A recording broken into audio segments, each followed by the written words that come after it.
I hold myself to a certain level of regimentedness, but I also think I have the self-awareness to know what I can expect myself to do and what I can expect others to do. And that changes depending on who the other is. None of us become who we're meant to be alone. Every story has people who helped write it, so let's talk about them. Welcome to the Mentor Sessions.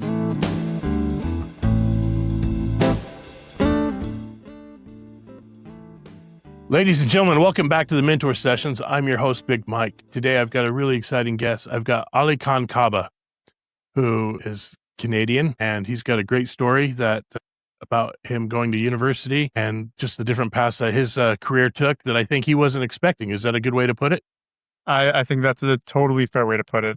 So, Alykhan, glad you're with us, and let's get going. Let's hear about your story. Yeah, no, thanks for having me. I mean, where do you want me to start? As they say in The Sound of Music, let's start at the very beginning. It's a very good place to start. Okay.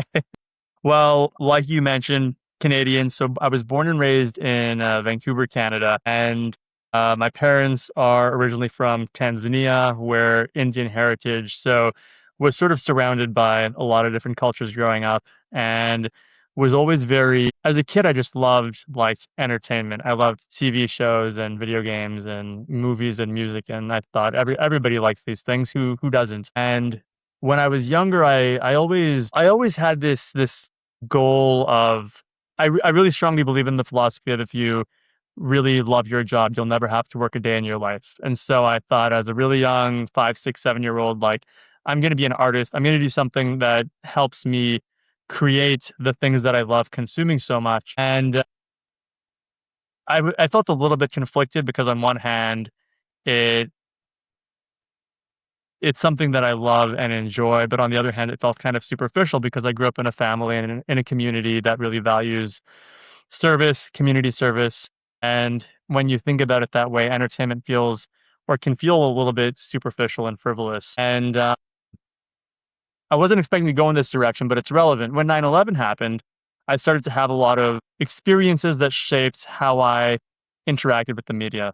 My family belongs to a progressive Muslim tradition. And so when 9/11 happened, the way that I experienced it was not only, wow, this is all devastating and there's a lot of tragedy happening, but also what does the news say about this and what does that mean for me and my identity? And when I started to reflect on that, I realized that yes, media can be very entertaining and it can be very fun and it can be something that brings people together. It can also be tremendously impactful for better or for worse. It can change the way people think, what they believe, how they perceive the things around them. And so that moment started to put me in this direction of thinking, okay, I'm going to work in media. I want to work in media for the greater good. And for most of my life, I thought I would do that. Again, kind of going down the creative path. I thought I'd go to art school and become an artist. I had a family friend eventually steer me on the path of studying business, and I became a management consultant and have kind of worked my way through the corporate ladder since then. So I started out my career as a consultant at McKinsey, and then since then worked at places like Live Nation, Activision Blizzard, Entertainment One, and then most recently was at NBC Universal, and I now manage a venture capital fund called Ares Media Ventures, which invests in media startups in sub-Saharan Africa. So the goal for the VC fund is to start to find and back these founders who are building businesses in creative industries in parts of the world that are really difficult. And all of that's kind of come full circle now.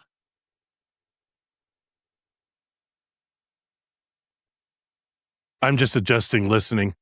I found the thing about doing sub-Saharan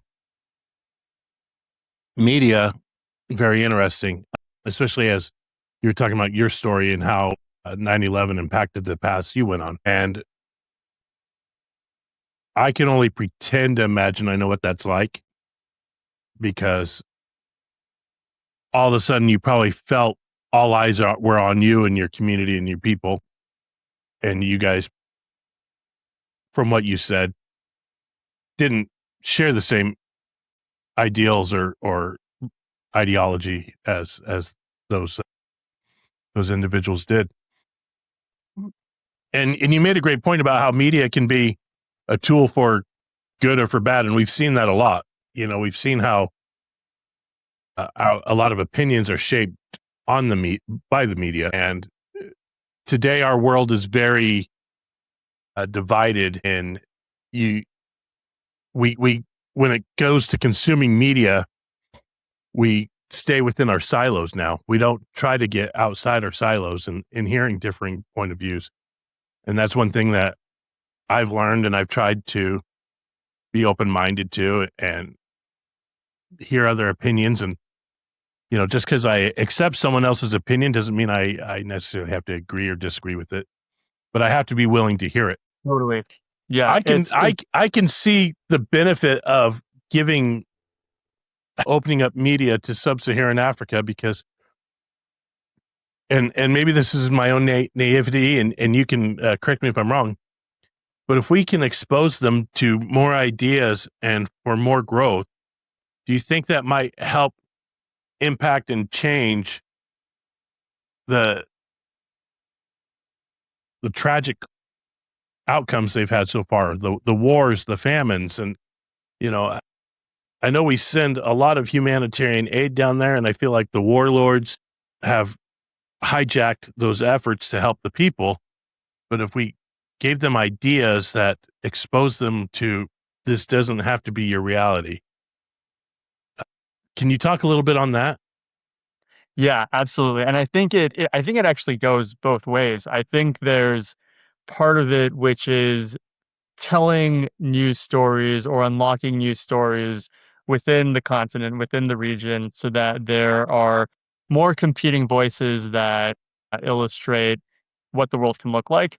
I also think the inverse is also true. I also think that by almost treating African media like an export, treating African technology as an export, and exposing the rest of the world to what it's like to live in Nairobi or Lagos or one of these places. And it starts to shape the way all of us think about the context in which we live. If you are traveling through sub-Saharan Africa, there are parts of the region that are very cosmopolitan, very modern. You feel like you're in New York, right? There's all the typical infrastructure that you would normally expect. And then you don't have to go too far to start to feel like, oh, I feel like I'm in what the stereotype of Africa Right, is now. right. And I think because both those things are true, it's easy to feel like it's all one or the other, when in reality, those things coexist side by side. And there's actually a really beautiful complexity that creates, because now you're thinking about, well, what are the push and pull factors of migration? What are which organizations have power in what parts of the city? How do they interface with politics? How do they interface with international organizations? And there's a lot to unpack there. So part of creating an environment where more stories can be told helps put people on. It creates more empathy for what that complexity can look like. I think a more direct example of what you're describing is actually, I used to work I did a brief project at a company called Roshan Telecom, which is actually a telecom company based in Afghanistan. So in 2012, after I graduated from university and before I started my job as a consultant, I really wanted to test this hypothesis of, can you use media as a vehicle for social and economic development? And because I guess I'm a crazy person, I thought, what better way to test this than to do it in the most extreme environment? So I found this telecom company in Afghanistan. They're based in Kabul. They had 2,000 employees, 20% of their workforce were women. This was a very reputable organization, and I thought, let me go see what they're doing. And they were hiring interns, so I threw my hat in the ring and ended up flying out to Kabul that summer and doing a short-term project with them. And they had, again, thousands of employees, 20% of their workforce were women, which was considered high for the region. They produced the Afghan edition of Sesame Street. They produced a TV show called Afghan Star, which was the first time a woman sang and danced on national television. It was like kind of like the Afghan version of American Idol. They sponsored the Afghan Premier League, which was a soccer league in the country. At one point, they were the country's single largest taxpayer. And put all of this together and you start to understand like, oh, this is a very real prototype for how media can be used for good in even the most challenging circumstances. And part of their mission was exactly what you're describing, right? Can we start to commission or support forms of media that tell a different story about what our home can look like? And of course, there are certain parameters within which you can do that in a way that's safe and responsible for the local context. But that doesn't mean that there's zero room to wiggle. There, you just have to do it in a way that's thoughtful. And of course, because so much of the leadership were locals, they were able to do that very, very well. And that really set the stage for how I think about media and how I think about my role in media from there. Yeah, that sounds extremely fascinating. How is that project? What's the status of that project now since the Taliban has taken back over? Yeah, you mean the telecom company? Yeah, Yeah, they still exist. They're still operating. My understanding is they have gotten smaller, so they don't have as many employees as they used to. I don't know the latest on sort of the demographic or what products they're focusing on, but they are, the last I checked, they are still operating. that's interesting. Yeah, you're a brave man to go take on that mentor or internship program. As you were getting into this, you're trying to learn a whole new. You're trying to combine your love of media plus your business management acumen, and also put, interweaving that with community service. I remember you mentioned that. So as you were doing this, like who helped guide you along this path, and who helped you form and solidify these ideas? I mean, there's so many people who played a role in shaping what this looks like. And part of the fun was that there were very few people who had kind of gone down this path. And so what I found myself doing was I very rarely found people who were like the head of international for a large media company. Like I didn't really have access to that type of person for most of my career. But what I did have access to were people who were just good at thinking about careers and good at thinking about professional development and good at thinking about, okay, well, if you, what is the problem you're trying to solve and how do you actually solve it? And when I think about the people that had the greatest impact on me, they were really the people who demonstrated leadership from a service oriented lens. I have had many bosses, especially early in my career, who demonstrated or exhibited values that I didn't always agree with. It was kind of like, how do we generate business outcomes irrespective of how the work gets done? There was what I would identify as a lack of empathy and almost a formulaic idea of, okay, we need to quote unquote add value. How do you add value? You increase revenue or you reduce costs. What are the levers to pull to enable those things? And if I set a list of instructions, my expectation is that everybody around me will execute those instructions. And if they don't execute those instructions, it's not because my expectations were unreasonable. It's not because what I'm asking for is illogical for whatever reasons. It's because somebody didn't do what I told them to do, and their job is to do what I told them to do. This is a very, very sort of painting a broad stroke for this type of persona, but it's the type of person who says, I'm going to implement this reorganization, and we have a technology vendor who needs to implement a technology. And in order to do this across these 50 sites, they need to execute this 4-page checklist. This is a real story. There was this massive checklist. And every time this technology was deployed, our expectation, or my boss's expectation, was that the vendor would go through this very tedious checklist and make sure everything was done. And the checklist didn't always capture things that were fundamentally important. It was like it was there was a lot of minutia that like other people should have been doing, not necessarily the tech vendors. And I remember putting my hand up and saying, "Hey, boss, I feel like we should be making the checklist a little bit more focused so that the tech vendor can focus on these things. And if we really care about these other things, we can ask someone else, some other team to do it." And my boss's response to me was literally, their job is to do what we tell them to do. They have to do it. And of course, we gave them the checklist, and they did not do all of it because it wasn't all important, and it became a whole thing. And then I worked for other bosses who have common sense and can look at something very reasonably and just have perspective that really understands the place of business in the broader landscape of how one lives their life. There was a difference between employees who think about their job as their entire lives and employees who are there to do a job and just get the work done. Both of those things are both of those profiles are important, and the right type of leader can distinguish between what's important and what's not, and work with that entire sort of spectrum of colleagues. And then beyond that, there's always the question of why are you doing what you're doing? Why are you even what's the end game for the business that you're working within? Is it just to maximize shareholder value, which is what textbooks tell us to say? Or is there a broader mission? Is it to entertain people? Is it to develop the environments that we're operating in? Is it to move people from point A to point B in some type of physical or metaphorical way? And seeing those leaders who demonstrated that type of leadership, that sort of mission-oriented leadership, really informed how I think about the way I carry myself in from function to function, and as I think how I think about using media in that sort of productive way. Well, one of the things that's interesting, if I don't know how much we've talked about my story, but I was in law enforcement for 21 years.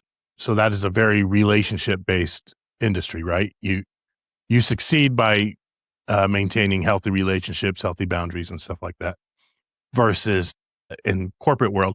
And when people say, well, our goal here is to add value, my mental confusion would be, okay, so our goal is to add value back to the community, back to the industry, back to the employees' people's lives, because that's how I looked at it. And then, like you said, there are those managers where adding value, or those leaders or whomever, when they hear adding value, it's strictly on the spreadsheet.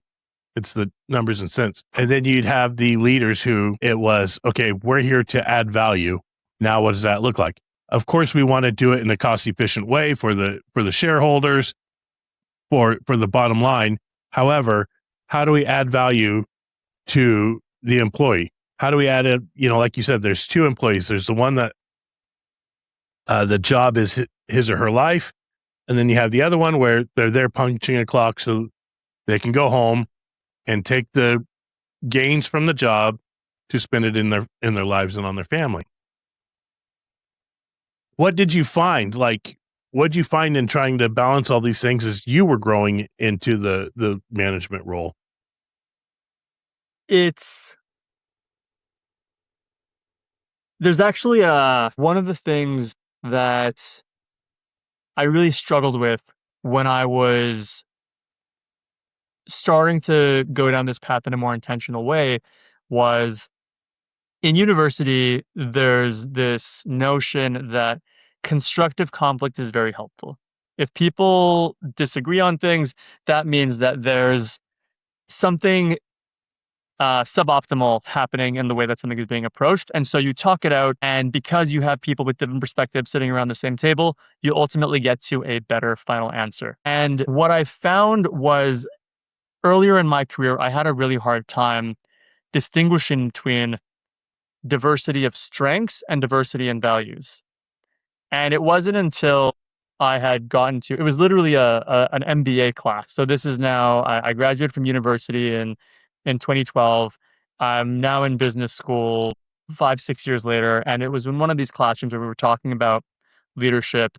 And I put my hand up and said, I don't really know how to think about constructive conflict. This principle had come up again, because I can think of many examples where I've worked in an environment where there was a lot of what I would call constructive conflict, but it was a really challenging work environment and it was really hard to get anything done. And yet I can think of other examples where we got so much work done, but we didn't have a lot of conflict. And the work quality was probably like, it probably wasn't as good as it was in those more challenging environments, but we got the work done way better, way faster. And so because of that, we were more productive. And it was that professor who pointed out that the experiences I had, but there was a lot of constructive conflict, but it was hard for us to work together. It was confusing to me because there was diversity of strengths in those environments, but there was also diversity of values in those environments. So if I go back to the example of working with this tech vendor, my boss and I at the time did have different strengths. He was far more analytical, far more rigorous, far more detail oriented, far more regimented, and I was more of a what is the conceptual problem? What is the abstract thing we're trying to create structure around? How do we influence people in a realistic way? And because of that, we were able to approach problems in a really, really superior way. However, he and I also valued different things. And that's where it started to become really difficult for us to work together because I valued things like empathy, like culture, like sustainability, and his predominant value was economic value. And so those things felt at odds. And the more I start to think about operating in media in an environment where you're actually trying to optimize for multiple things, it's become more and more important to me to think about what values do the people around me have? What values do my partners or the founders that I'm backing, or what values do my investors have? What values do the investors I'm investing in businesses with have? Because if our values are different, everything falls apart. Whenever I interview candidates for jobs that I'm hiring for, I'll do the usual technical interview questions, but I'm constantly thinking about I'm trying to suss out what values does that person have, and are those values consistent with mine? Do they value excellence and empathy? And do they value sustainability? Do they value things outside of just themselves? And I want to be really careful when I talk about things like that because I think people can sometimes hear what I'm saying and say, oh, you're basically accepting suboptimal returns in exchange for these other things. Sometimes people will ask me, is my VC fund an impact investing fund? But actually, what I just believe in is sustainable finance and sustainable returns. I don't believe that min-maxing economic results in the short term is actually sustainable in the long term. I'll use the food industry as an example because that feels like a really straightforward one to illustrate this. As a food manufacturer, it can be really tempting to create really addictive foods. But what do you do if you're literally shortening the lifespan of your customer base? To what end do you do that? And then you need the pendulum starts to swing the other way and you say, oh, this actually isn't maximizing profit anymore. What do we do now?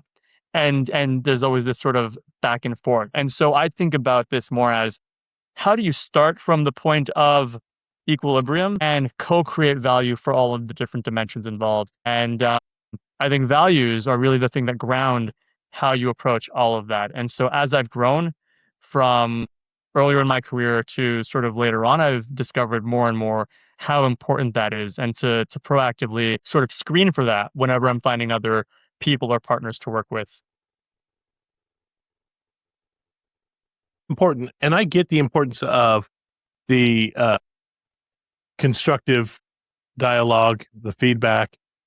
But I think you make a valid point that where once you get in such a feedback loop where all you're doing is arguing back and forth and however you want to word it, you're not being productive because no one's taking those steps. You're just trying to prove yourself right all the time. And then when you have a more open environment, you might be able to just let it happen naturally, let that flow, let that vibe happen.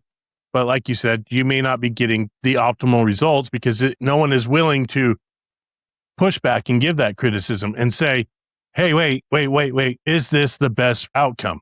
Hey, wait, is this the best outcome? You get pushback like, why are you bullying me?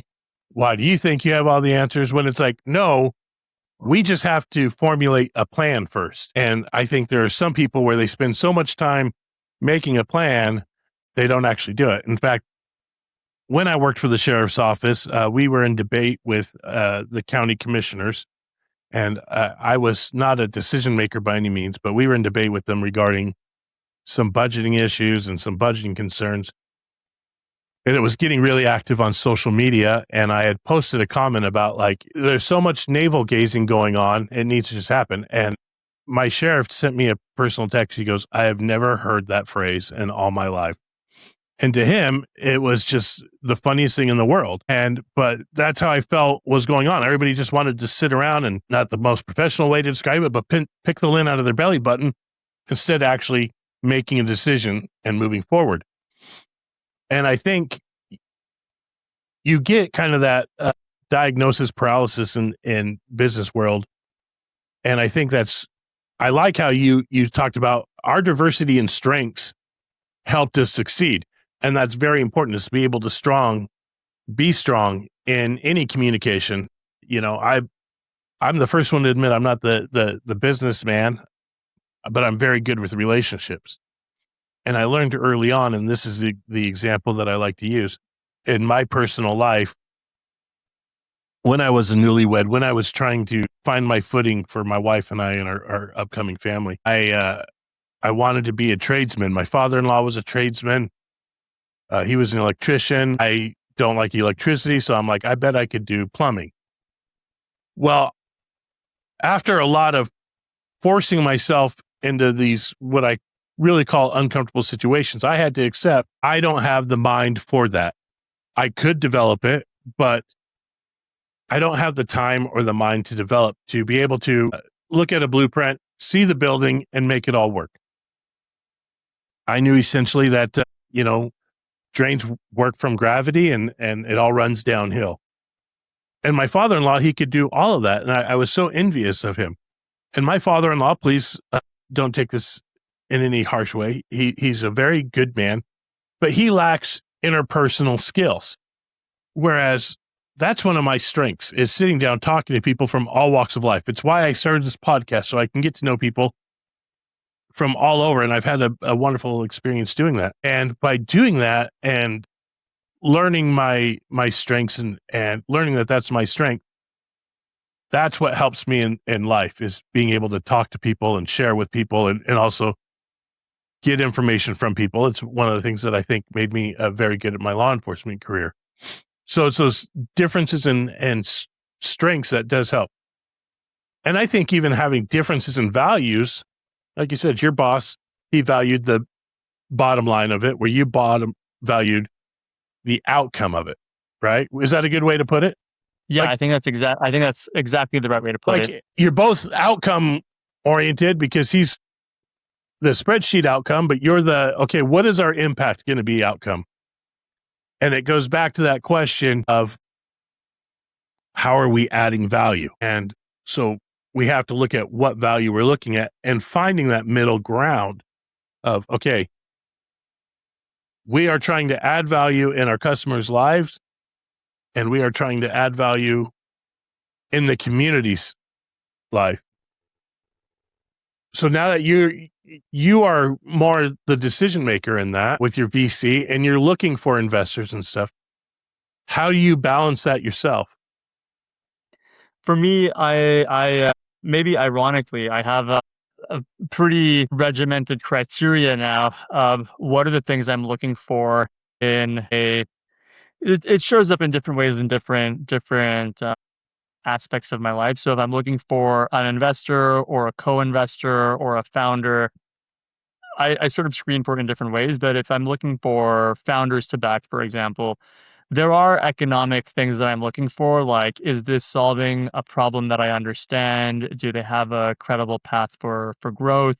Do I believe that these founders can actually pull this off? Do I trust the founders? Do I have friends of friends who know them, or do they belong to a network of people that I trust? And then there is ultimately the question of what impact will this have on the community that they're operating in, whether that's creating more jobs or enabling new types of content to be produced and shared, or becoming a convening area for a group of people, or exposing different types of people to different types of things they haven't usually seen. That's part of sort of the criteria I think about. There are certain areas that I get very apprehensive about because it's hard for me to reconcile the impact that they have with the impact I'm trying to solve for. An example that I'll use is gambling. So gambling games, gambling mobile apps are very prolific and make a lot of money. I don't think that I will ever invest in that just because I'm aware of the potentially negative ramifications of that.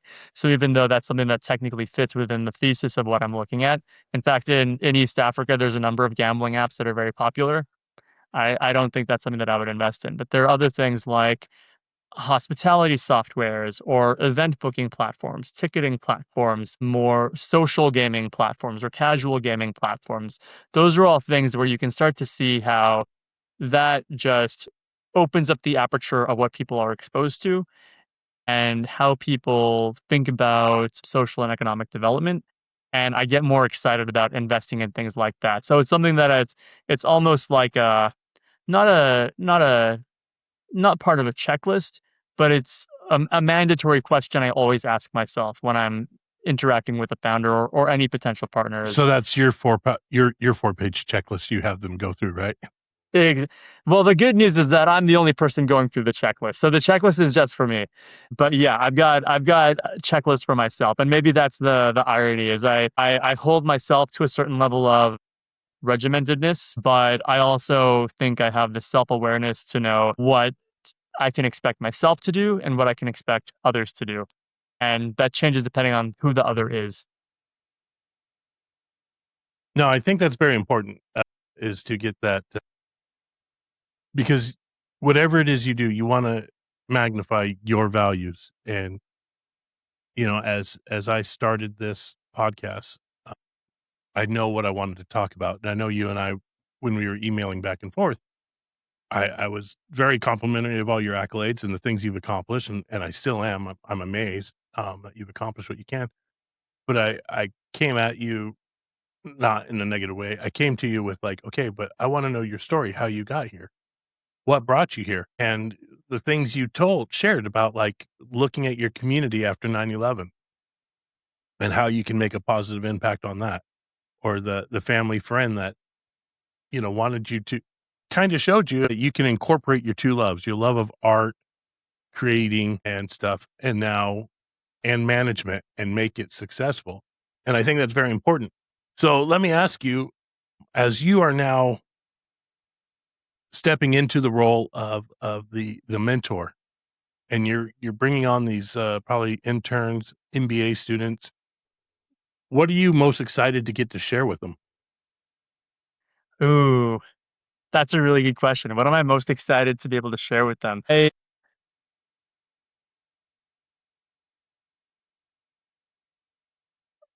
actually depends on the structure of our relationship, and I'll explain what that means. There are some people I mentor almost as a byproduct of working with them. So let's say if there's somebody that I manage or a junior person who works on a team, on my team or a team that's very close to me, I will inevitably adopt a mentorship role. For me, what that means is demonstrating values that I think are helpful for people to see. And it goes back to being able to balance your how you think about your work in an economic sense, a personal sense, a sort of mission driven sense, and approaching everything with that healthy level of perspective. I'm surprised by the number of leaders there are, certainly in the US, who are so almost blind to anything other than pure economics that they lose a lot of the soft inputs that go into creating better financial outcomes. And I think being one of those persons, one of those people who can speak that language and who is aware of and cares about some of those soft inputs goes a long way. So I get excited about that and demonstrating that to the people who sort of work with me or around me. When you say the soft inputs, you mean stuff like empathy, compassion, relationship driven, basically just Exactly. here's what we got, boom, here's what we get out of it. That's exactly it. Yeah. It's almost like how do you make people feel excited to do their best? Right. uh, as opposed to being the organization that does what they have to do because someone told them to do it, right? How do you empower people to feel excited about being proactive and seeing things from different perspectives and approaching work with a sense of levity and fun so that when they're quote unquote adding value, they feel like they're winning. They don't feel like they're complying.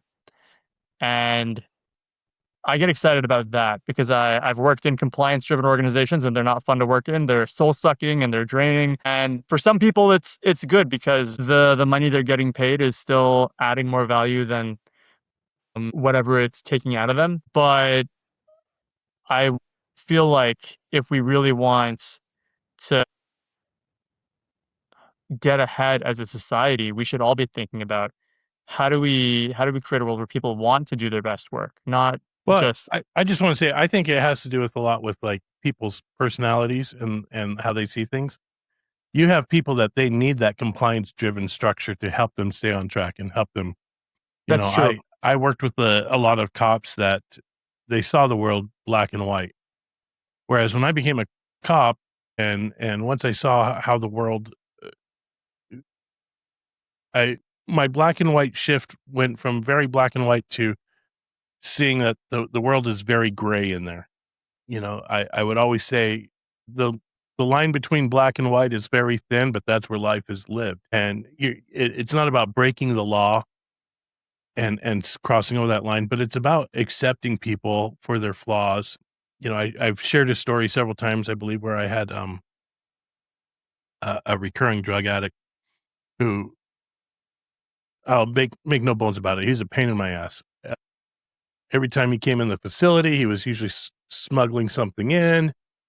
On more than one occasion, we had to revive him, and this was pre-Narcan.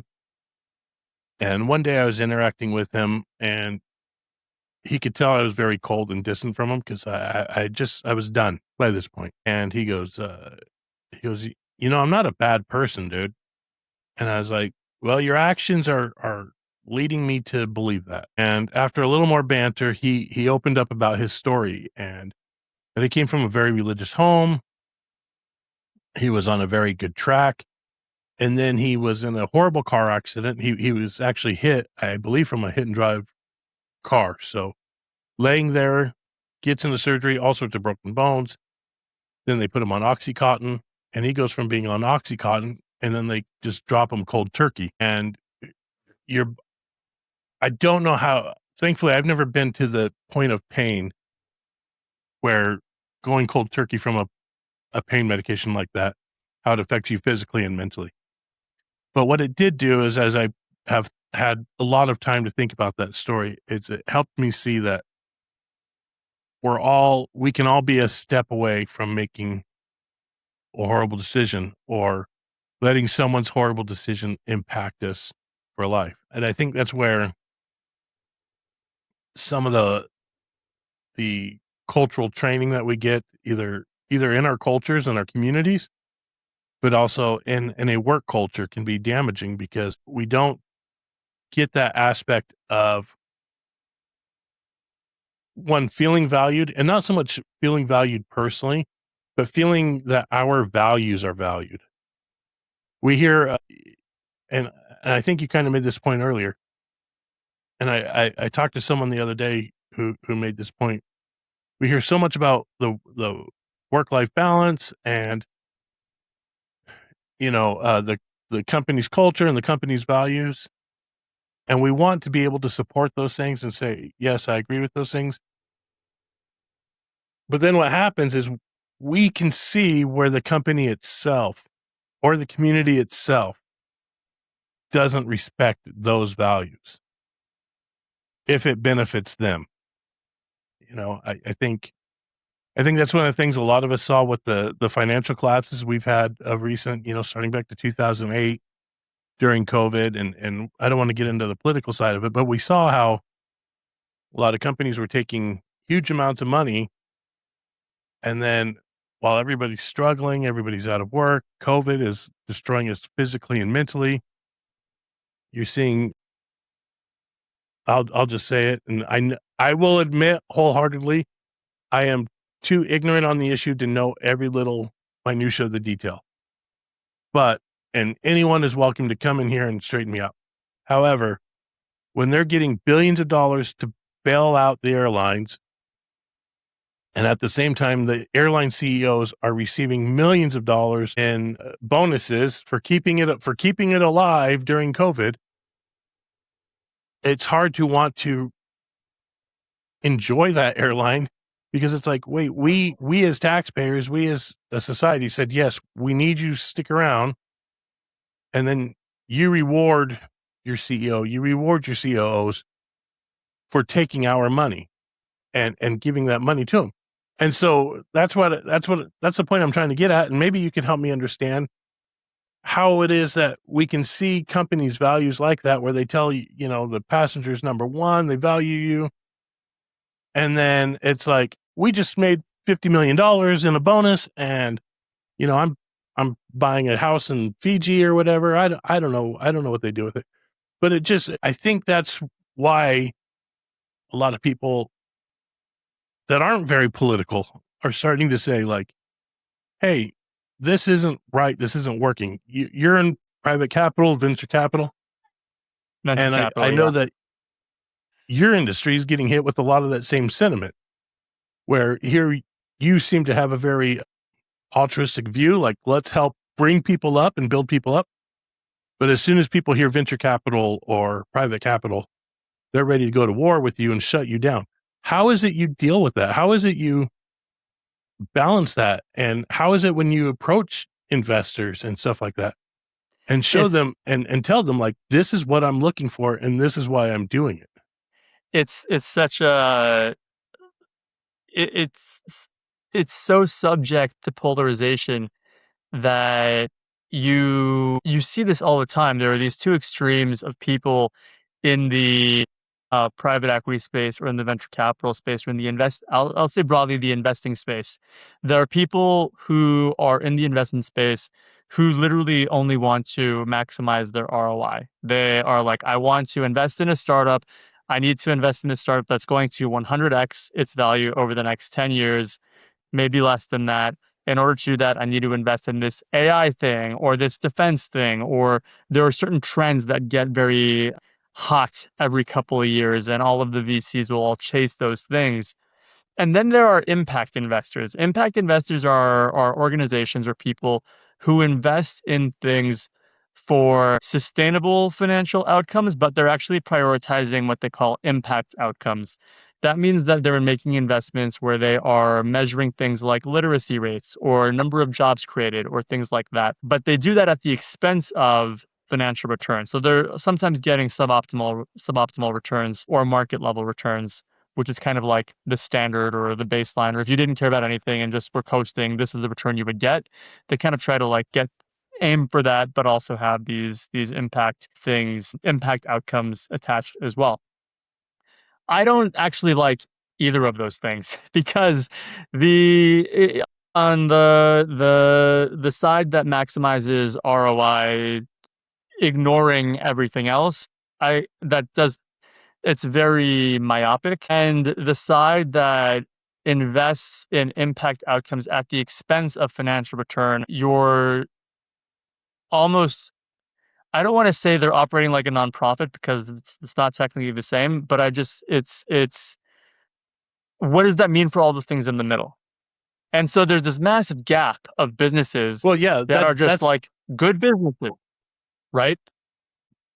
I like the way you put it. They're operating as nonprofits, because that's literally what they're doing, and I don't want to guess where they're getting that money. And then you have the other ones where they're missing the opportunity to invest in good companies that their return is going to be a slower roll.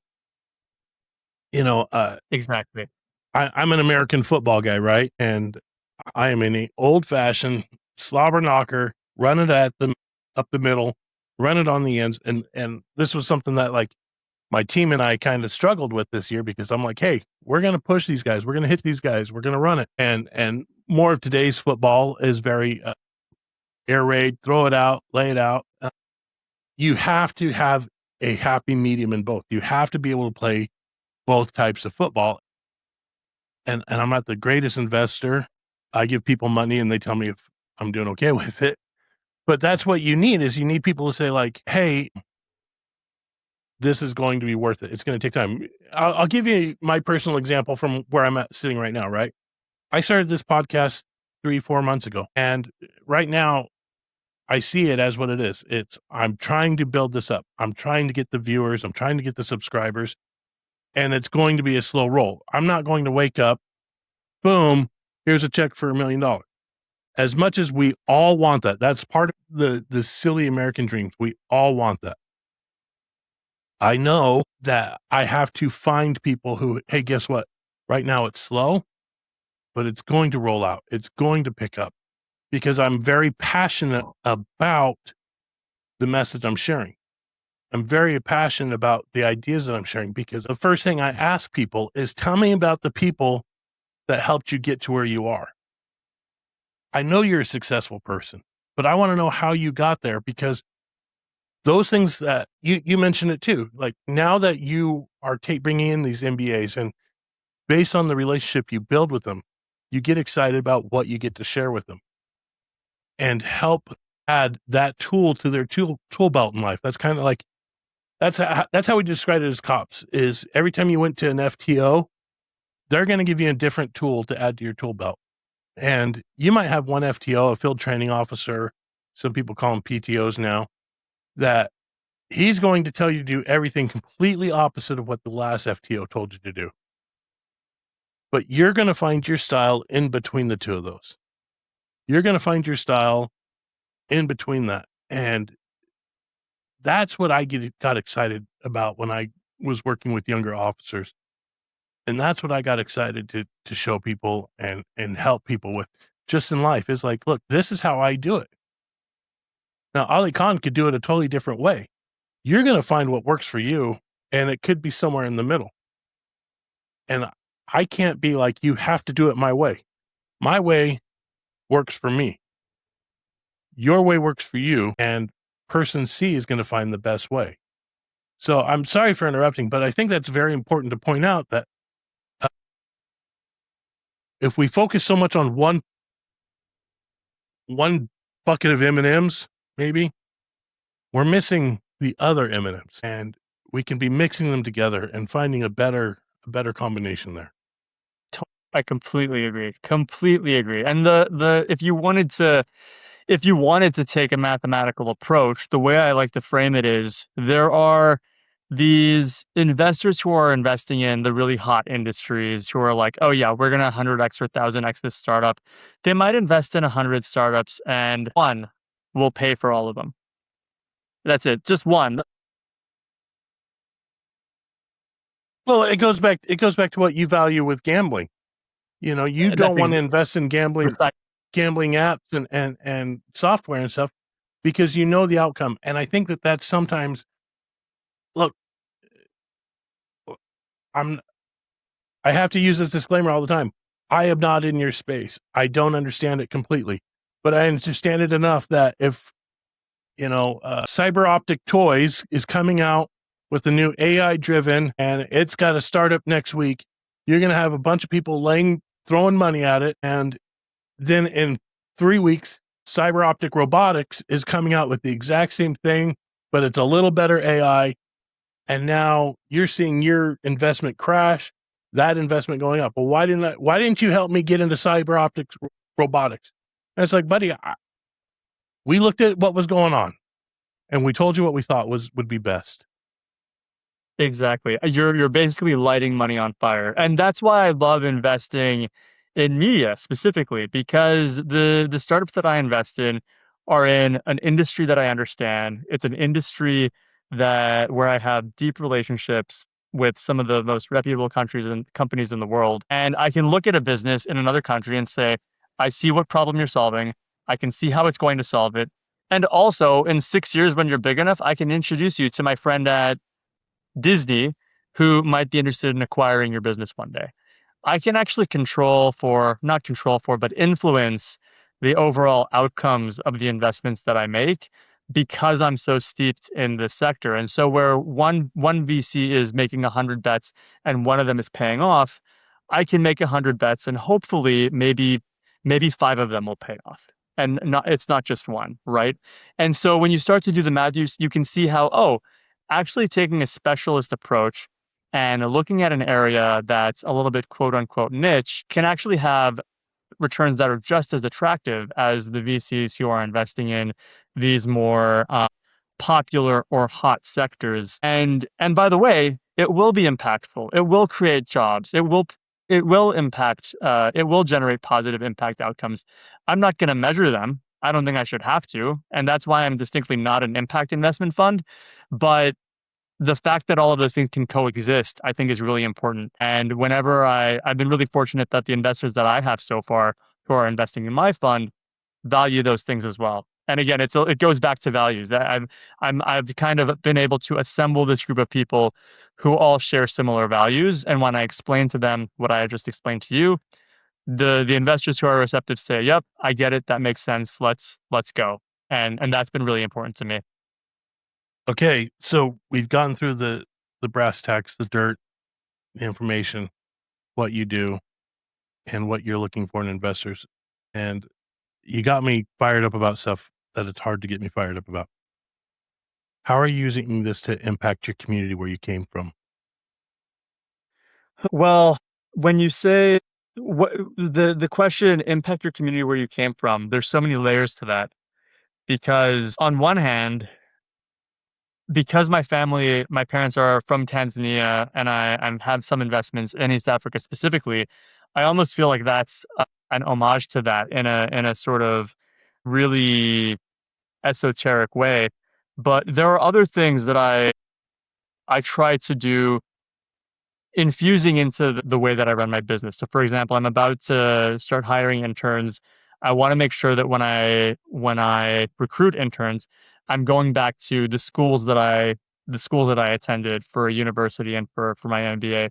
I want to make sure that there are people from the different sort of neighborhoods I grew up in who have access to some of the opportunities that I'm putting out there.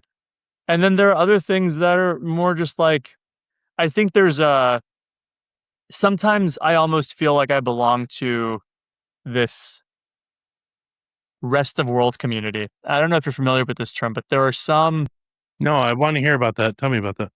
so many corporations I've worked at, they don't have a really thoughtful international or emerging market strategy. So their line items will be USA or North America, Western Europe, sometimes Latin America, maybe China will be its own line item, and then rest of world.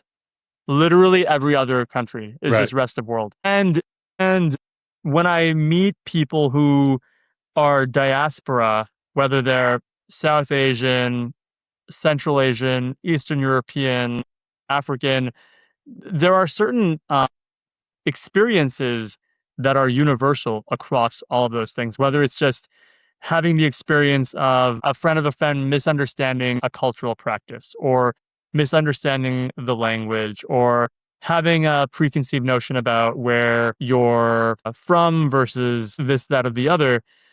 And everything that the entire thesis of the fund is in service of that. It's to elevate the businesses and the founders who are coming from those communities and that are serving those communities. But I want to, something that I'm really intentional about in doing that is I want to make sure that it's being done in a way that is accessible and respectful and thoughtful. I love the point you made earlier about all of us being in our own little echo chambers. I think it can be so tempting to say, I'm building in this community for this community, and this community will be the only community that experiences this. And I think it's so important for all of us to be having conversations with one another and for people to feel safe to have conversations and make a mistake in a conversation and not get canceled for it. Instead, you can just say like make a gentle correction or make a joke about it or explain why it's funny in one context and not funny in another context and then move on and continue to be friends. Well, and And that's something that's very, very important. Yeah, I could go on to how important that is to me. But I mean, we had this discussion before we came live, right? That when I saw your name, I was expecting some sort of accent and not in a negative way. I was just to me, it's like when you go to grab a drink and you think you're drinking a Coke and it's a beer, or it's water, and you're like, wait, that your mind is Am I like, the Coke or the beer? Am I the Coke yeah, or the yeah, beer? yeah. You're like, wait, that didn't match up. What happened there? And so when we get online, hey, how's it going? And I'm like, there is no accent. Like, okay, where are you from? And you went down your whole list of your genealogy, and I said, so you're from Vancouver. Yeah. And I could see why you have that mental need to do that, because people look at you and they think Vancouver. They're like, no, he's not wearing Birkenstocks, dreadlocks, and he's a very well put together, dark skinned gentleman. He's not from Vancouver. And so I think that that's very enlightening and important. But I think it's also, like you said, when I say community, I didn't mean just your Muslim community, your Indian community, but like when you highlighted the communities you grew up in, when you highlighted the universities you went to, you understand, in my perception, the importance of like, okay, these are the people I'm excited to give back to, and especially the rest of the world. And when you started breaking it down, like, do you know what that means? And I was like, no. And when you got into it, like, yeah, you see it all the time. I mean, the first thing that popped in my head was my ancestry.com DNA check. I'm, this might surprise you, Alykhan, that I come from English, Anglo-Saxon, little Nordic Viking people. Like, that's mine. I know that's surprising when you look at me, Shocking. but that's mine, right? And then there is that little dot at the end that's like everywhere else. I think sub-Saharan Africa, that just because that's where the cells crawled out of the pool and regenerated billions of years ago. But yeah, it is important for us to highlight. And right now we're in the midst of the World Cup, and I'm not much of a soccer football fan, but it's so neat to see all these countries come together in sports. I've always said that the two things people can come together, well, I might add it, but sports, music, and food. And if we were all able to just sit down and relax and enjoy those things together, all this death and destruction and nonsense would end, because we realize at the end of the day, we're just people trying to get by and enjoy the simple things in life. And we get too myopic about what our desires and wants are, and not about the world. But to me, the great unifiers are always sports and music. I've never been to a football game, American football game, or a rock concert where you're not having a good time. Everybody's there to celebrate and have a good time.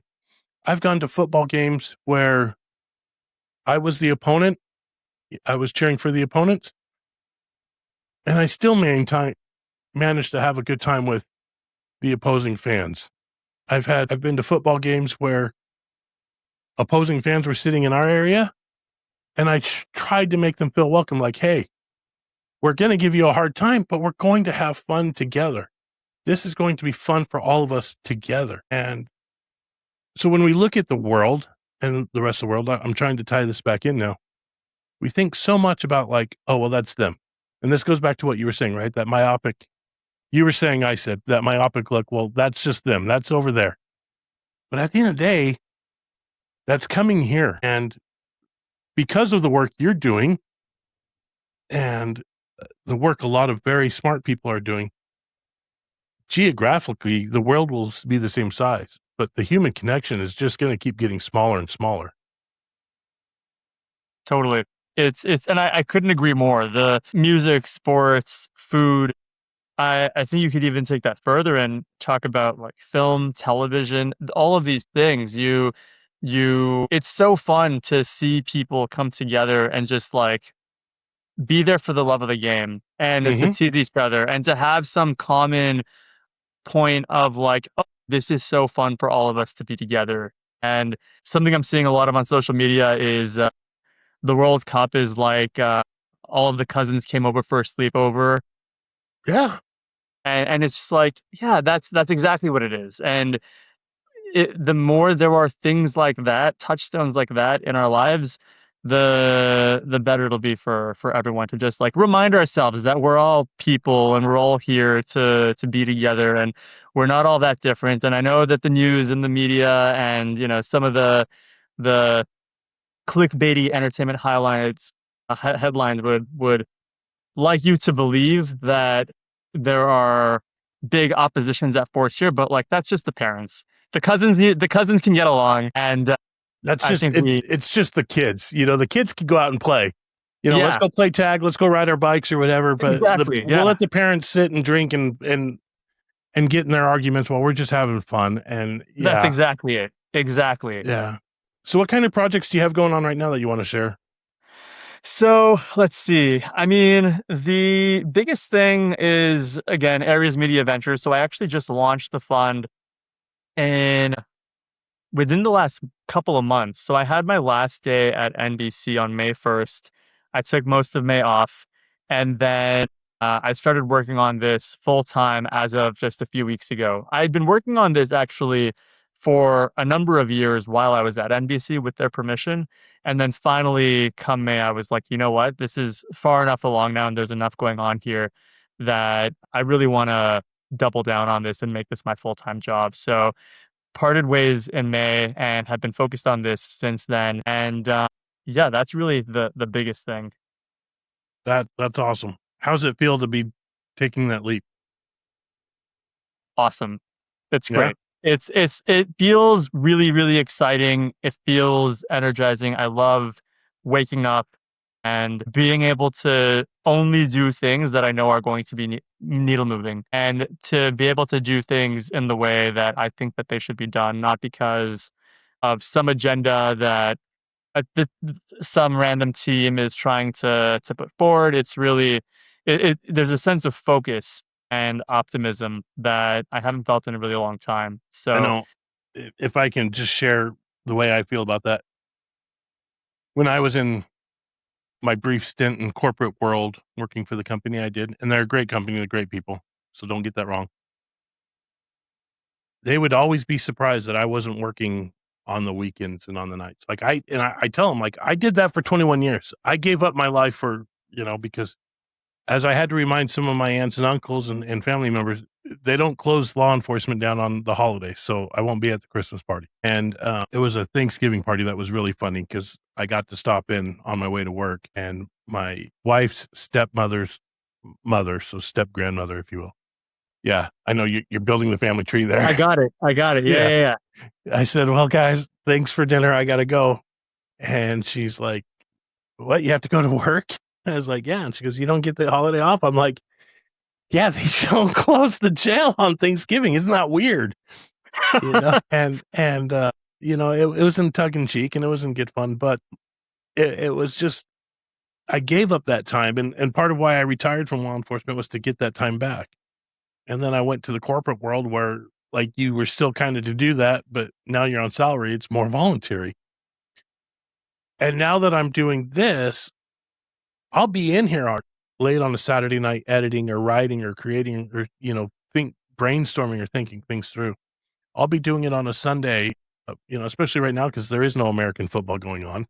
So I'm not giving up that time. And because, like you said, you're excited for it. You're excited to do that and try this out and stuff. So yeah, I really enjoy it. Have been enjoying it. And I know that there will be returns, but it's not going to be as quick as, it's not going to be an Amazon delivery. No, I think there's something to be said about when there's something inside of you that's telling you like you've been programmed to do a thing and you resist it, you can tell. And you're like, you daydream about it, you're thinking about it, you're writing about it, you're talking to people about it. You might just be thinking about it in your head and not even say it out loud. And then all of a sudden when you start to do it, you everything feels right all of a sudden and Yeah. everything lines up and everything comes into place. And what that is different for so many people. For some people, it is doing the corporate thing. For some people, it's starting a venture fund. For some people, it's starting a podcast. It's making a TV show. It's acting. It's starting a family. It could be all these different kinds of things that are all equally valuable. And once you know what that is and you do it, you're like, you feel like you've come home. Yeah. And it's to be able to create the circumstances within which you can actually pursue that thing that you feel programmed to do is such a privilege. And I bet you and I have very similar feelings about how we're spending our days right now.